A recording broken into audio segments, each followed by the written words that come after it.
Hey, it's your boy, Mr. B, here today on Medicine for the Mind, where we are providing the tools for substance free living. And today I have a wonderful, uh, encouraging lesson today. It is powerful. What we're going to be talking about today is improving your self control in addiction recovery. Improving your self control. I think one of the most important things that an individual can have in recovery is self control. And one of the things that the addiction takes away from you is your ability to have self control because the addiction wants to be in control. And so when it is in control, you are out of control, and therefore you have no self control. I've been talking about this ability to live beyond substance abuse for, a while. I've been teaching this probably over 20 years, and I I forget exactly how long. Sometimes I think it's 23, 25, whatever, but it's been a long time. The reason why this issue is so important to me is because I am a survivor of addiction because of my parent, my mom, because she did not know how to defeat this thing called addiction, and because of her uh, uh, demise and being overtaken by the fruit or the results or the repercussions of a long time habit of drinking. Uh, it affected my life and it stole her from me. It stole her from me in 1992. Uh, it was January 25th, 1992, when my mother took her last breath in my arms. She had a massive heart attack that was brought on by a congestive heart failure as a result of cigarette smoking and substance or drinking, and from that point on, I recognized that I had to uh, cause other people to be aware of the trap and the danger of substance abuse. It almost got me. It really did. It almost got me because when I was a teenager, I my cousin introduced me to marijuana, and it almost took over my life. Uh, but the thanks be to God. Thanks be to God. The Lord rescued me and has challenged me to continue helping others win this battle over substance abuse. Well, that's enough of that. The Bible talks about this thing called self control, and we have to have the ability to improve our self control. Self control is not a character trait, it is a skill. That's what it is. It's not a character trait, it is a skill that you develop a long time. You work on it, you work on it, you work on it, and actually you should have been worked on as a young person when you were a child. Uh, I worked on my children to have self control. I remember one time when they did something crazy. My kids, I have a lot of kids, seven to be exact. Uh, Most people consider that a lot. And me and my wife, we were trying to raise them properly. And one of the things that my wife would do is when they would go to the store, she would have the conversation with them. before you go in this store, we're going into Walmart.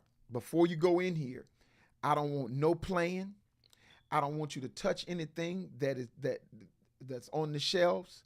I want y'all to walk in a straight line and and pretty much do exactly what I tell you to do. And when the kids got out of the car for the first time, man, they got in the store and they were a little bit out of control. And my wife tuned them up, so to speak. Y'all know what tuning up means, don't you? She began to rat a tat tat on the back side, and some people were bothered by the fact that she would discipline her children in public. And my wife's statement was, if you do it in public, I'm gonna discipline you exactly where you did it. And as they developed self-control, they learned that it's better to be able to control yourself than to have somebody else control you. So we ended up going out to dinner, and we used to eat at Golden Corral often. And when we had all the children, self-control, we had a plan. We're gonna all go up here. We're gonna all get our plates. We're gonna go to the buffet. We're gonna get the food, and I'm gonna help the little ones, which were the smaller boys, and you guys get your food, and then we would go and do all of that and go back to the table. And then we would look at them and say, now, you behave yourselves, you be quiet, use your inside voice, and we'll be right back. And we would walk away, and then Pastor Camille, or my wife Camille, would go, and we would go get our food, and we would come back. And without fail, someone would say, I watched those children sit at that table, and it was as if they were just behaved. How did you do that? And my wife said, well, we just tell them, and we let them know that there are consequences on the other side of you not doing what we say. And we've just been practicing this for a little while. That self-control, watch this, it speaks loud. It speaks loud. When you learn it as a child, you can harness things in your life, even when you don't feel like it. You're able to make yourself do things when you don't feel like doing it. Well, in addiction, one of the keys to having total control over this thing called addiction is you have to develop some type of self-control. In Proverbs 25, verse 28, Proverbs, it says this in the NIV version, it says this, like a city without walls are broken through a person who lacks self-control. Let me read that again. Like a city without walls are broken through as a person who lacks self-control. In other words, if you have no self-control, you have no walls of protection. The enemy can come into your city at any time simply because it wants to, or he wants to. That's the way this disease functions. When you don't have self-control, it's like having no immune system. When it's like whatever comes by will make you sick. Y'all understand that? Whatever comes by will make you sick. You don't have nothing to defend yourself because you're out of control. It reminds me of this story. I'm going to read the story to you. It says, this is a very short story of a man and a horse. And the story reads, a monk slowly walks away along a road when he hears the sound of a galloping horse. He turns around to see a man riding a horse moving swiftly towards his direction. When the man reaches closer, the monk asks, "Where are you going?" To which the man replies, "I don't know. Ask the horse," and rides away. When you have no self-control, the drug is in control, and you cannot explain what you will do next. I've said it once, I've said it 100 times. When the drug is in control, it will take you places you didn't intend to go. It'll make you spend more than you intended to pay. It'll make you stay longer than you intended to stay, until all you have and all your anything under your control is lost. It's lost. So you must have self-control. So how do you develop self-control? Well, let me start by saying this. Self-control is a muscle. And the lack of self-control is also another muscle. Whichever one you practice on a consistent basis will be stronger than the other. If you practice having self-control, or if you practice, hear this, being impulsive, the two muscles are contrary to the other. Whichever one that you practice will make you better. So when you practice, hear this, impulsive responding, doing things without thinking, doing things without planning, it will develop. Do you know anyone that way? Does anybody know anyone that way? Where when they're so impulsive that any person could come up and make a suggestion and they'll fly off with that. Listen, you have to have self-control. And when you have self-control, hear this, you have the ability to stop yourself from doing things even when you don't feel like doing it. Glory to God. Hallelujah. My. You have the ability to stop yourself or make yourself do what you don't feel like doing. So I want to say this. You see, I have a picture I want you to see. This picture is the picture that my brother was placed in a particular position, and he had to stay there a week. And this picture here, check it out, is a picture of someone that had self-control. Listen to what happened here. He went to the doctor. He had an injury to his eye, and it left a hole in his eye. And he went to the doctor, and they put a particular some gas in his eye over the place where the hole was. And they said, you're going to have to remain in this position for the next 7 days. If you remain in this position, your eye will be healed. If you don't remain in this position, it will move because of the bubble is gas. It's a gas bubble in your eye. And if you move, the gas will move from the spot, and it won't heal correctly. Well, my brother was in this position for about 5 to 6 days. How do you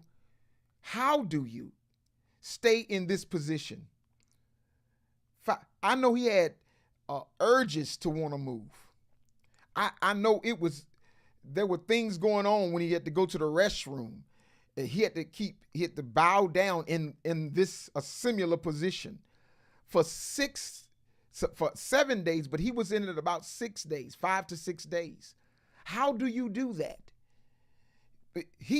What he told me was he could remain in this position because, watch this, he had to.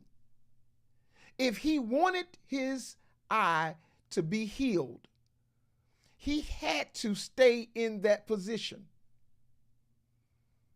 In other words, if I want the benefit of healing, I cannot move. The ability to make yourself stay in position is when you can keep in mind of the consequences of you not staying in position. Listen, you have to think about the consequences of a relapse.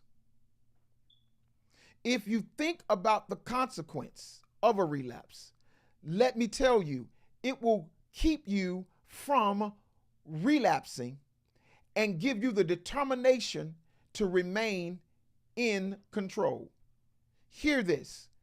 A relapse or a urge triggered only lasts about 7 to 15 minutes, and you can keep your life under control.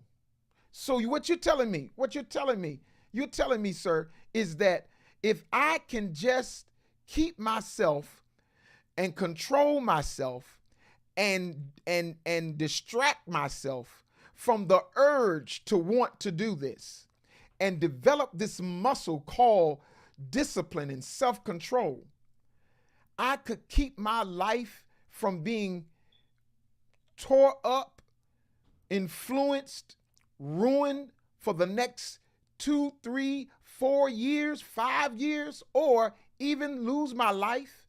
It's all a matter of self-control. Now, I'm not saying that all addiction is just about self-control. No, what I'm saying is it is an important component to winning and developing the ability not to relapse when you do have self-control. You know, my wife and I, when we were young, I used to, twist her arm. You know, if you twist someone's arm, it would start burning, and she would, be stop, and I'll say uncle, say uncle, say uncle, and she would never say uncle. Man, I would like you'll lose your arm, just because you just don't want to say uncle. And her mindset was this: listen, you're not gonna make me do anything. I want you to know that you have to have a quitting or using is not an option mentality. Using is not an option. You got to have that mentality. You got to say to yourself, I cannot use. I was explaining this to a lady, and she told me this is how she sees her recovery. Her recovery is like what she does with crocheting. She says, I begin to crochet, and my life is like crocheting, in which sometimes things don't look like I want it to look. It's not coming out like I intended for it from the beginning. That's how life is. Life is like I'm creating a life, and it's not coming out the way I intended for it to come out. No one ever intends to be addicted to substances. However, listen to this. She said, but what I do is I undo what I did. And I undo it, and I start all over again, recreating the life that I intended. Wow. Do you understand that that's what you can do if you're struggling with addiction? You can undo the addiction and start your life all over again. Wow, that's powerful. And another lady chimed in and said, she said this, and sometimes when I'm crocheting, my yarn gets uh, uh, uh, uh, caught up and tangled up. She said, but what I do is I stop. She said, I straighten it out and then I start all over again. Oh my God.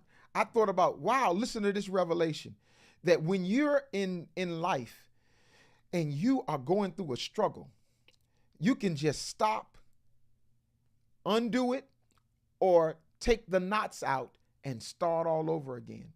So, how do you improve your self-control? Number one, self-control starts with a mindset. It starts with an attitude. The attitude is this: I refuse to use another day in my life. Wow. That's what I'm saying. I refuse to use another day in my life. So with that attitude, what do? You say these things. I am in control of my life, and I'm not going to give up control to these drugs. I'm not going to give up this control to this alcohol. I'm not going to give up control of my life to this addiction, to gambling, to sex addiction, to food. It's still in my life. And my life means too much to me to let it be stolen away through drugs, alcohol, and addiction. Secondly, watch this. You need to set some obtainable goals that can be defined and they can be doable. Because when you have a goal in mind and you notice what you're trying to accomplish, it can give you the ability to fight off the desire to go the opposite direction. My brother staying in that position and knowing that him staying in that position would heal his eye. It produced a determination to, watch this, to accommodate the position because the results were going to be so pleasing. And not doing so, the results would be so catastrophic to his life. Hear me, hear me, hear me, hear me, hear me. It is worth it when you have a goal. Your goal must be superior to the pressure of using. At the moment your goal is no longer superior to the pressure of using, you will use because your desire to use is greater than your desire to win. So you have to have a mindset and a goal set in mind. Number three, monitoring progress towards your goals. That means you need to check off your some progress, some terms, some things that you need to accomplish. And when you start accomplishing this, you'll start like have a mindset like the old song says, I've come too far to turn around now. Woo! y'all. I ain't no ways tired. I've come too far for to go back now. When you have measuring progress and you see how far you've gone, it gives you determination to stay focused. Another one is enhance motivation through visualization of the rewards that come with reaching your goals. In other words, visualize yourself in the place, reaching the goal. Visualize yourself and see yourself at the end. Yes, it works. It works. I've heard someone use it in this way. Visualize playing the tape through, because most of the time when we think about the good things or what we perceive as good things for using, we'll we go back and use. But if you play the tape all the way through, you ended up broke, you ended up depressed, you ended up sick, you lost your money, you lost cars, you lost houses, you lost spouses, you lost access to your children, you destroyed the confidence of your family in you. When you start playing the tape to the end, you have a desire to have self-control. Now, hear this.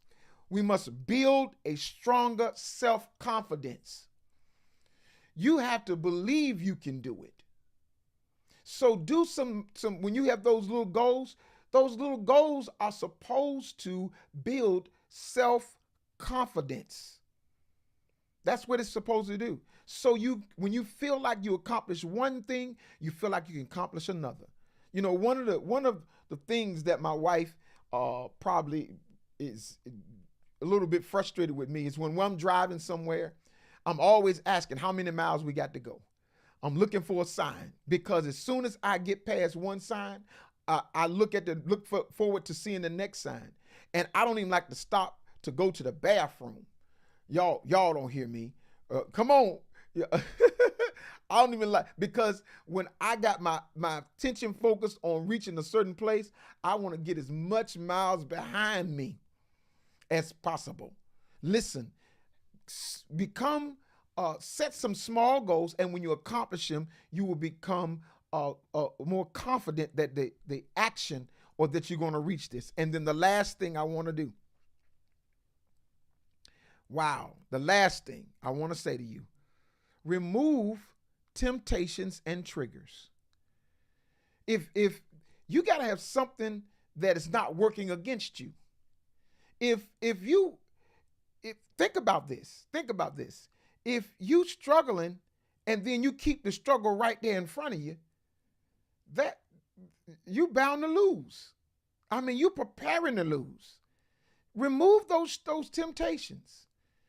Remove it. If it's the paraphernalia, get rid of it out of your house. You know, I remember this guy said, when he said, I'm tired of using this crack. I'm tired of using this crack. He said he opened the door and he threw the stem out, but he looked out the door to see where it landed, because he knew he was going to go back and get it. You can't act like that. Destroy it. You got to get rid of it. You got to break it. You got to dispose of it. Yes, you got to dispose of it in order to get victory over this thing. And then also there might be triggers. Certain music that you used to listen to. If you used it, you listened to it when you were using. You can't do that. You gotta get rid of that music. Your dealer, you gotta get rid of his phone number. You gotta block his number. Then after you block the number, his or her, because I don't want to be sexist, his or her number, block it, and then delete it from your contacts, because you want to make it impossible, or not impossible, hard for you to contact and reach your dealer. I mean, if it's alcohol, remove all the alcohol from your house. I heard one lady tell me, well, I normally keep just a little bit under the cabinet just in case for company. Listen, you don't care that much about company that you're going to risk your life for company that might come. Do you see how the disease is tricking you? He's tricking you. Get your mind together, remove all of the alcohol from your presence, so you can have enough time to think about the consequences of using again. Well, that's our lesson for today. You can improve your self-control. The only thing you have to do is work your muscle. I hope this has been a benefit to you. I hope it has been. And if you know of anyone that is struggling with addiction, please have them email me at medicineforthemind919@gmail.com. Send me the message. Tell me what they want, what they need, and or in our uh, in the comments on the messenger. Just send us, just get it to me any kind of way you can. Number one, I'll pray for you. And then number two, I'll teach you the practical things that will help you and whoever is dealing with substance abuse, how to walk it out with the help of God. Amen and amen. God bless you.